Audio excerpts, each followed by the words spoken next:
A long time ago, I promised a series inspired by Angela Davis's Women, Race, and Class, where I would answer what race, gender, and class are. First, I had asked, what is race? And of course, I answered that question conclusively, and I settled all arguments about race forever. Building on that success, I now want to discuss another theme of Davis's book, gender. She focuses on how womanhood interacted with race and class throughout the history of the USA. My focus today is different. Just like I was interested in what made something a race, I now want to know what makes a gender. I do want to address some preliminary things first, though. A criticism that you can make of these videos is their whiteness. Even when I bring up non-Western philosophy, it's either white philosophers writing about non-white people or non-white philosophers critiquing white society. I think I'm sort of justified in this for two reasons. One, the current global hegemony surrounding gender comes from European colonization, and thus Western ideas about gender are the dominant ones in need of critique. Because colonization, Europe was a mistake. Anyway. And two, I live in the USA and I'm writing this in English on a website run by a US corporation. So it's reasonable to believe that most people who watch this also live in a culture with Western ideas of gender. However, even if those are good reasons to focus on the West, I must acknowledge that the majority of the world is not represented in this discussion. And therefore, this is going to be a woefully incomplete project for answering the question, what is gender? I hope it's helpful anyway. Here's something else I'm not supposed to say. Ain't but two genders.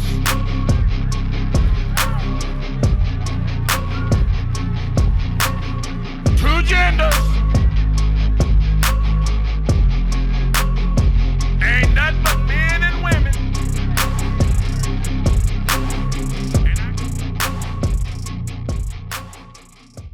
There are people in the world who believe that gender is really simple.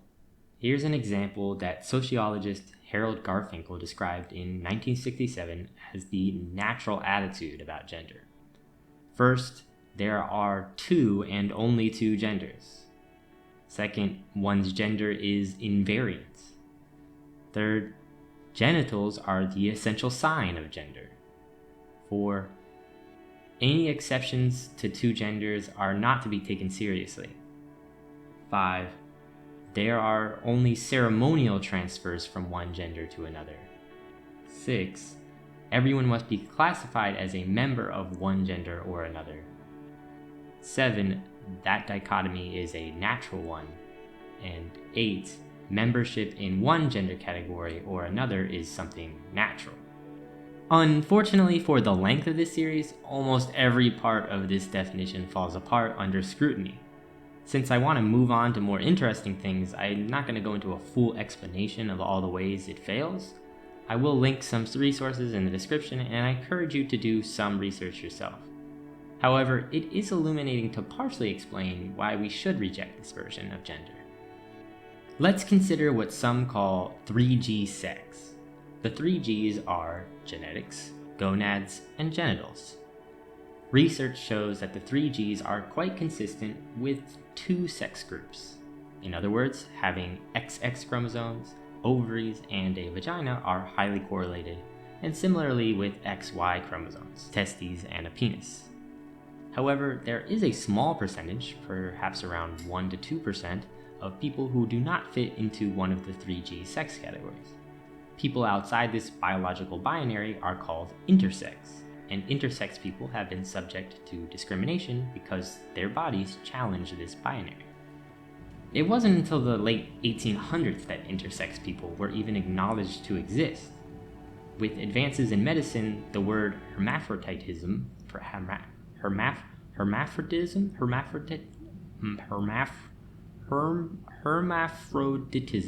hermaphroditism, who knows? That word was used to describe people who didn't fit into one of two sex categories. In the 1950s, the psychologists John Money and Johns Hopkins University were among the first to discuss the psychosocial issues with intersex people. Contrary to any evidence, the Johns advocated for surgically altering intersex babies' bodies and raising fully male or fully female. Our gender story begins here. To explain how, why, and what surgeries to perform, Money borrowed a term from linguistics rarely ever applied to people: gender. Money used gender to refer to all those things that a person says or does to disclose himself or herself as having the status of a boy or man, girl or woman, respectively. Money believed gender was completely malleable, leaning fully onto that nurture side of the nature or nurture debate. Sex reassignment surgery became the method for dealing with intersex children, a fact often hidden from the children themselves. We can now see some problems with our natural view of gender. First, it's hard to believe that gender and sex mean the same thing, considering that gender wasn't a word applied to people until 70 years ago. And then it was explicitly used to refer to a process of socialization and not biology. Doctors would modify people's biological sex, typically without their consent, in order to enforce binary gender on them. At some point after John Money, the feminists got a hold of gender. Women's studies professor Linda Nicholson says, "Because of its implicit claim that differences between women and men are rooted in biology, the concept of sex suggested the immutability of such differences and the hopelessness of change. To undermine the power of this concept, feminists of the late 1960s drew on the idea of the social constitution of human character. Within English-speaking countries, this was done by extending the meaning of the term gender. Thus, gender was introduced as a concept to supplement sex, not to replace it. Moreover, not only was gender viewed as not replacing sex, but sex seemed essential in elaborating the very meaning of gender." We'll start with some of these feminist theories of gender. In 1975, anthropologist Gayle Rubin coined the term sex-gender system, which she defined as the set of arrangements by which a society transforms biological sexuality into products of human activity, and in which these transformed sexual needs are satisfied. We will call the various conceptions of gender under this umbrella Coatrack views, because they see gender as something placed upon the coat rack of our biology. In slogan form, gender is the social meaning of sex. Rubin, Monique Wittig, and other feminist philosophers wanted to explain why, considering the immense biological similarities between men and women were and are oppressed in our Western society. Many linked the sex-gender system to enforced heterosexuality. Controlling reproduction, enforcing taboos against incest and homosexuality, and simplifying claims to lineage were all factors contributing to women's oppression. For example, Rubin connects gender to monogamous marriage. Individuals are engendered in order that marriage be guaranteed. If biological and hormonal imperatives were as overwhelming as popular mythology would have them, it would hardly be necessary to ensure heterosexual unions by means of economic interdependency. Gender is not only an identification with one sex, it also entails that sexual desire be directed toward the other sex. If we look outside the West, we find some social practices that support the connection between gender and heterosexuality, and that further drive a wedge between biological sex and socially constructed gender. Here's Rubin again. Among the Azande, women are monopolized by older men. A young man of means may, however, take a boy as wife while he waits to become of age. He simply pays a bride wealth for the boy, who is thereby turned into a wife. In Dahomey, a woman could turn herself into a husband if she possessed the necessary bride wealth. The institutionalized transvesticism of the Mojave permitted a person to change from one sex to the other. An anatomical man could become a woman by means of a special ceremony, and an anatomical woman could in the same way become a man. The transvestite then took a wife or husband of his own anatomical sex and opposite social sex. These marriages, which we would label homosexual, were heterosexual ones by Mojave standards, unions of opposite socially defined sexes. As these examples show, some societies placed a high value on heterosexuality, to the point where changing gender was encouraged in order to ensure relationships stay between a man and a woman, husband and wife. If that seems far-fetched in our modern world, consider the words woman versus girl. Singer Betty Wright had a sexual song in the 80s titled Tonight is the Night. In it she says,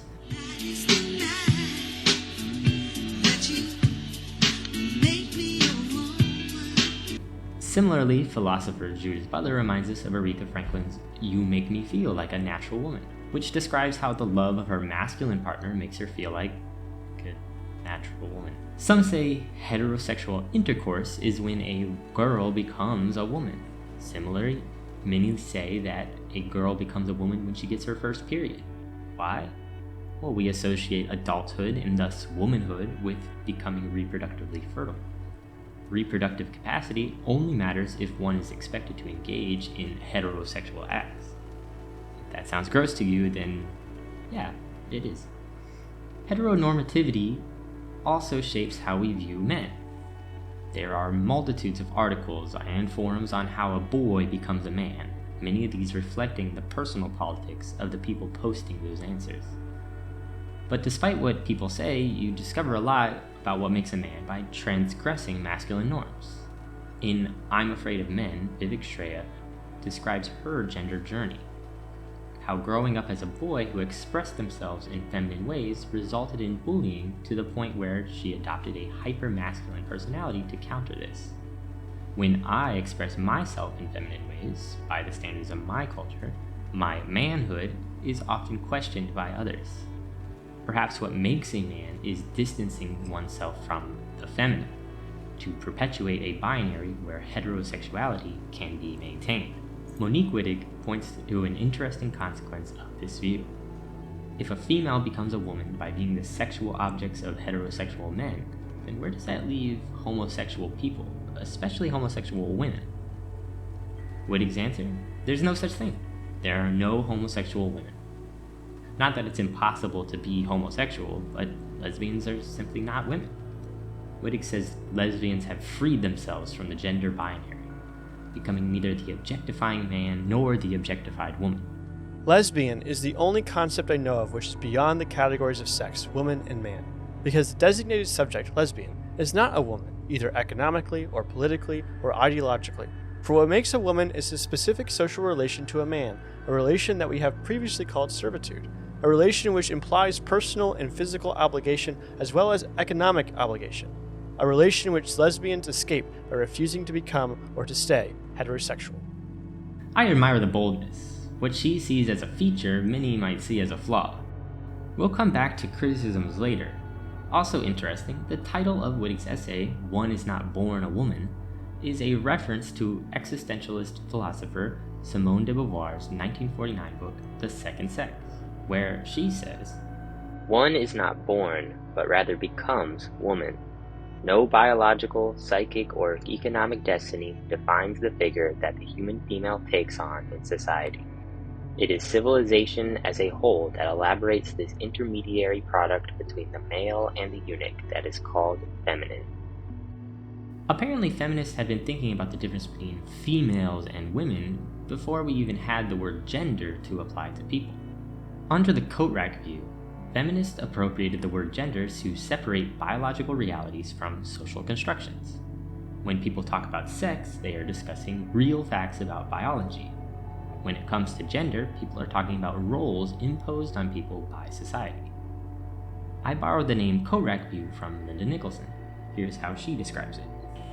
Here, the body is viewed as a type of rack upon which differing cultural artifacts, specifically those of personality and behavior, are thrown or superimposed. Such a Coatrack view of the relationship between biology and society enabled many feminists to maintain the claim often associated with biological determinism, that the constancies of nature are responsible for certain social constancies, without having to accept one of the crucial disadvantages in such a position from a feminist perspective, that such social constancies cannot be transformed.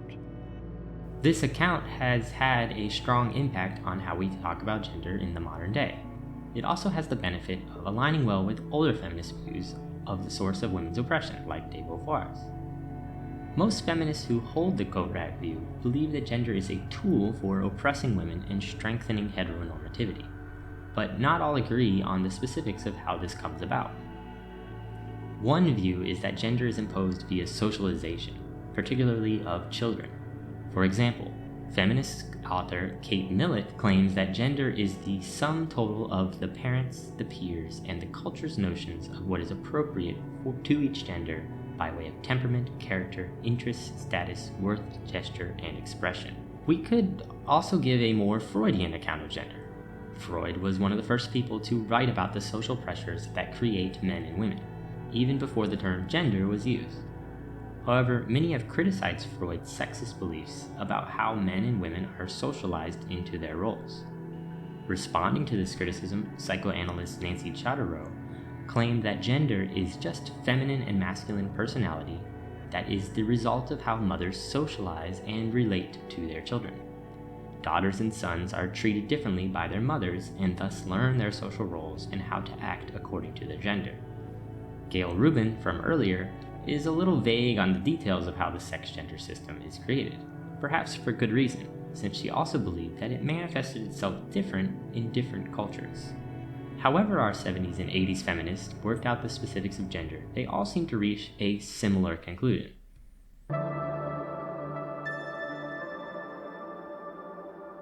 One Coatrack theory that is widely discussed and that I want to explore is from the feminist legal scholar Catherine MacKinnon. One philosopher describes MacKinnon's view this way. The ideal of woman is an externalization of men's desire. So-called women's nature is what men find desirable. This ideal is projected onto individual females and is regarded as intrinsic and essential to them. Accepting these attributions of womanhood, individual women then internalize the norms appropriate to the ideal and aim to conform their behavior to them.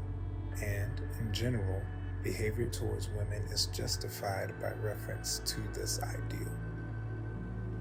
If you watched my What is Race videos, you'll remember Sally Haslanger, who wrote this interpretation of MacKinnon's view. Dr. Haslanger endorsed a socio-political view of race that said races were about using real or imagined bodily features to connect a person to a geographic area and use this to place a person on a racial hierarchy. Knowing this about Haslanger, let's hear more about why she might be interested in MacKinnon's view of gender. In MacKinnon's own words, male and female are created through the eroticization of dominance and submission. The man/woman difference and the dominance/submission's dynamic define each other. This is the social meaning of sex and the distinctively feminist account of gender inequality.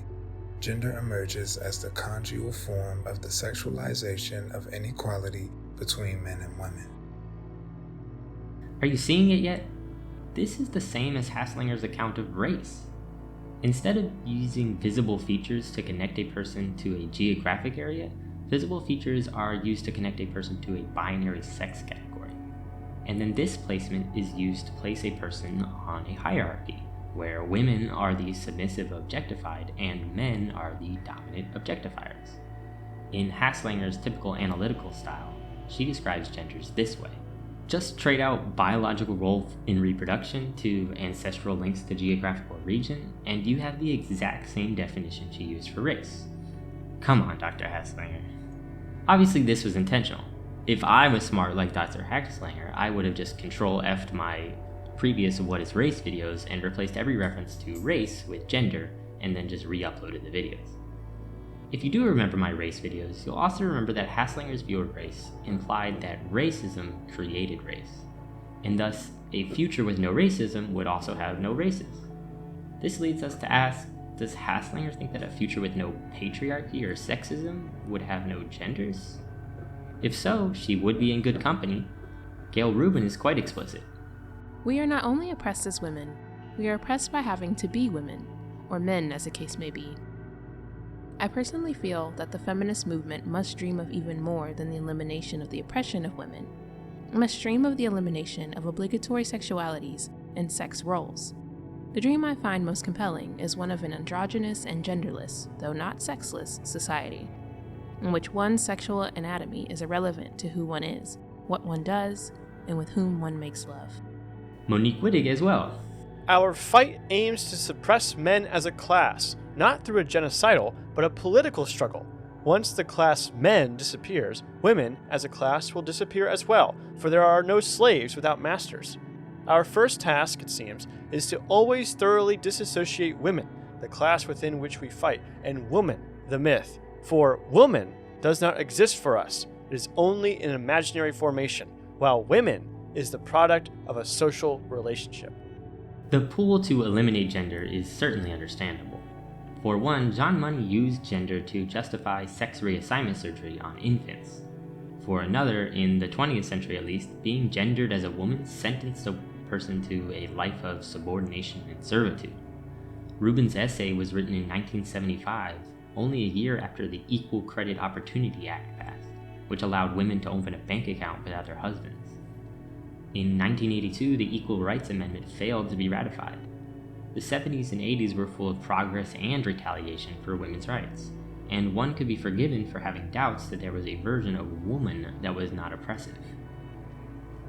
However, we might worry that Rubin and Wittig's eliminativist visions are not legitimate possibilities. It does seem like as long as there has been society, there have been women, and if we're using Haslanger's definition, then those women have been subordinated and oppressed.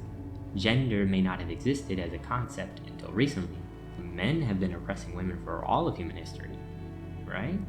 The answer to this will have to wait until the next video, where we will move into the next decade. Let's briefly summarize some things we learned in this video. First, gender has never referred to someone's biology in medical or feminist literature, but has always been about how a person is socialized and how they interact with their society. Since its first application to humans, sex and gender have been differentiated. Second, there seems to be something connecting heterosexuality, women's oppression, and gender together. Feminist and gay liberation movements are natural allies in critiquing and analyzing gender, because both see gender as an oppressive force in our world. Third, because of the previous 2 points, early theories of gender tended to see bodies and sexes as coat racks that gender was put on by society. In the 1990s, we will see that each of these 3 ideas gets questioned, and a new concept of gender will challenge the coat rack view. I'll see you then. Go to a comic shop, a card shop. Go to the poker tables. It's the same. Yes, there are some women there. It's overwhelmingly dudes doing all of these things. I don't know what it is that women are doing. I don't know what it is that women are doing. I don't know what it is that women are doing. I don't know what it is that women are doing.